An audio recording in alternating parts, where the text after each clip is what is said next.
Nazar. Ahojky. Vítaj pri novom videjku.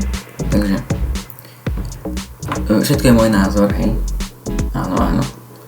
A chcel by som sa ešte ospravedlniť, že minulé videjko s Drakeom, no on tam nebol, hej, ale o ňom nebolo zostrihané. Ja som aj zostrihal pre hudbičku, som to pridal všetko možné, najviac editované moje video asi.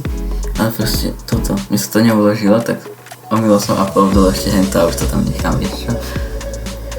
Áno, proste, je to smutné, ale neviem, no, je to smutné proste. Takže všetko je môj názor a by som chcel povedať, že kedy tak budú videjka vychádzať. A cez víkendy, buď bude cez víkendy, hádam aj 2 videjka, alebo buď proste 0 cez víkend, hej. To sa menia proste. A potom pondelky by mohli byť, aj útorky tiež podľa mňa. A potom piatočky možno ešte. Neviem, uvidíme. No, takže Ježiši, no dobre, a ešte proste, ja neviem, máš na, no áno, ešte na toto videjku nie sú collab albumy. Sa mi zdá, že to je J. Cole práve, že to má také Spider-Man albumy 3, ale neviem, či to je J. Cole, asi hej, ale proste nie sú collab albumy. Dobre, najhoršie je môj názor, toto asi bude hrozné dačo. J. Cole covered The Sideline Story, je to 7 teda. Ako, je fakt dobrý, on má fakt dobré albumy celkom. V poriadku sú. Ako je to debutový, takže prvý jeho. Ako je dosť dobrý, hej. Dosť dobrý je, ale niektoré songy sú také menej,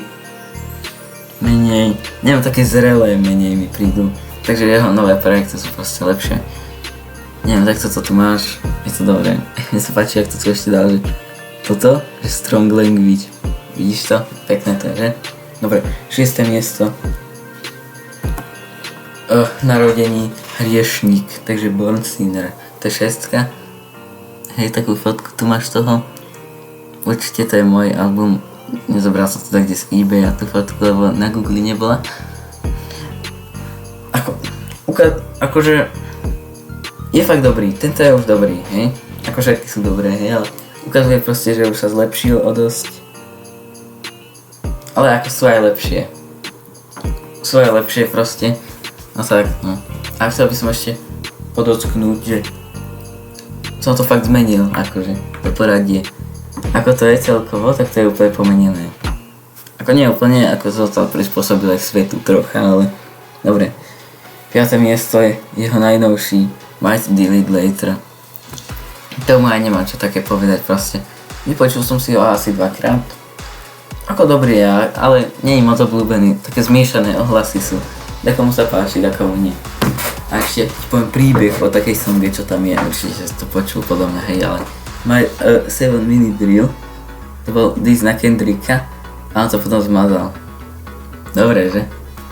Úžasné je to. Takže to je 5. miesto. Áno, ako je fakt dobrý, ako tento už sa mi páči dosť. Toto bude kontroverzné. Tento by mal byť podľa mňa, keďže to svet určuje, tak na poslednom mieste. Hypertext, áno. For Your Eyes Only, áno, to je 4 ešte. Ako fakt nie je moc obľúbený, toto je asi najneobľúbenejší. Ako, je to dobrý koncept, mňa strašne baví. Ale ako, nie je moc známy, menej zapamätateľné songy mi prídu, ale mám rád, hej, takže máš smolu. Ako, tu také rozprávanie väčšinou, ale sú dobré songy tam, páči sa mi dosť. A ideme na top 3. A to je 3. miesto The Off Season. Hej, The Off Season. Máš takú ako cedulu J. Cole, áno. Ako dosť silný album, hej, tento už je dosť obľúbený. A proste sú tam aj také songy, že jak sa tá volá, Pride is the Devil a Amari sa mi zdá. Tie akože sú super, ukazujú proste aký je J. Cole ešte dobrý stále. No, áno, to je z akého roku, neviem. No Každé video tu musím spomínať a potom to tam píšem. Toto takto je napísané, že? Takého roku pekne. Áno. Ten sa mi dosť páči. Ten sa počul menej, z akého dôvodu, jak Medeli Laser ešte. Ale ako tento sa mi dosť páči. Aj celému svetu. Je dosť obľúbený. Toto, ďalší by mal byť podľa mňa nižšie, ale mne sa dosť páči. Je to kód. To je druhé miesto. Áno, tu máš takéto tu veci. Ako také tam preberá veci jak úplne drogy, hej, a proste, alebo také závislosti a také témy, čo to také témy silnejšie. Takže nie je moc emocionálny, ale to podľa mňa nie je až také zlé, takže mne sa dosť páči. Áno, proste prvé miesto, to je už jasné, proste.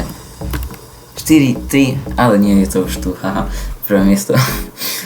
Prvé miesto, Forest Hill Drive, áno. To je dosť dobré.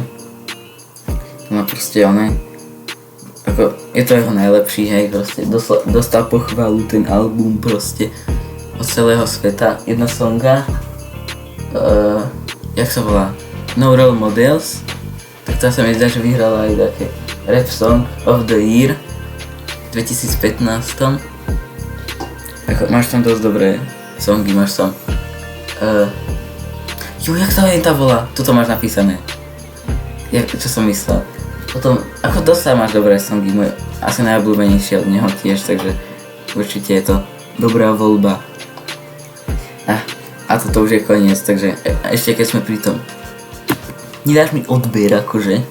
Reálne, mám jedného odberateľa a to som ja sám reálne. Môžeš byť prvý. Akože, reálne, čo robíš so svojím životom.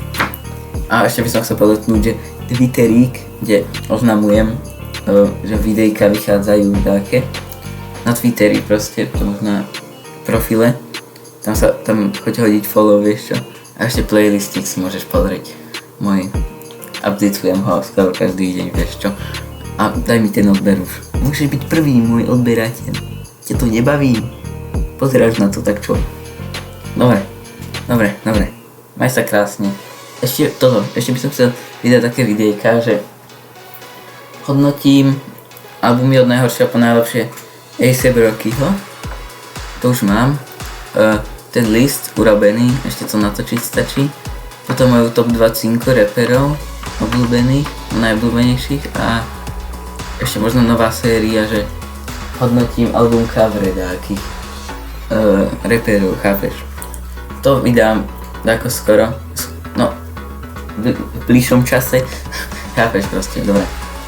Tak ja sa s tebou lúčim, dúfam, že si ešte užiješ tento dník krásny a neviem proste, maj sa krásne, daj mi odber, bro, na čo čakáš, dobre, ahojky.